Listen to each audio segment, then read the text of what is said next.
Ընտանիքի արժեքը գնահատող հայ հասարակությունում բնակչության 60%-ն իր կյանքի ընթացքում, իսկ 38%-ը վերջին 2 տարում ենթարկվել է ընտանեկան բռնության։ Ընդ որում, բռնության ենթարկվողների 70%-ը ենթարկվել է ծեծի, ստացել է մարմնական վնասվածքներ։ Հայաստանում բռնության ենթարկվողների միջին տարիքը 21-ից 40-ն է, եւ 3 մարդուց մեկը Հայաստանում բռնության պատճառ համարում է սոցիալական պայմանները։ Հայաստանցիների 38%-ը ընտանեկան բռնություն համարում է ծեծն ու մարմնական վնասներ պատճառելը, 26%-ը սեռական բռնությունը եւ միայն 14%-ն է հոգեբանական ճնշումները նույնպես համարում ընտանեկան բռնություն։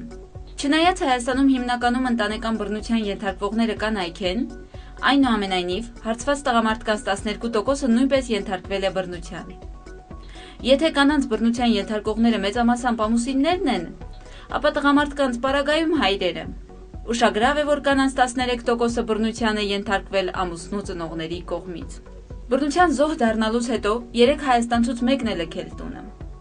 Ընդ որում 37%-ը տունը չլքելու պատճառ նշել է հույսը, որ ամեն ինչ կփոխվի։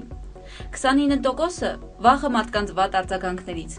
իսկ 19%-ը հիմնականում երեխաներ ունեցող գնալու տեղ չունենալը։ Կանանց մեծ մասը հավելել է, որ ֆինանսական անկախություն եւ բնակարան ունենալու դեպքում կլքեին տունը։ Բռնության ենթարկվածների 42%-ը չի դիմել իրավապահ մարմիններին, քանի որ բռնության ենթարկողը բարի կամեցող է եղել։ 22%-ն ամաչել է բռնությունից եւ այն հրապարակայնացնելուց,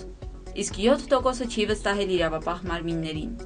Ընդ որում հայաստանցիների մեծ մասը նշել է, որ ոստիկաններն անտարբեր վերաբերմունք ունեն կամ չունեն բազային հոգեբանական գիտելիքներ լսելու եւ հասկանալու բռնության ենթարկվածներին։ Եվ այս ամենն այն դեպքում, երբ հայաստանցիների 97%-ը նշել է, որ ընտանիքն իր համար շատ եւ բավականին կարեւոր է։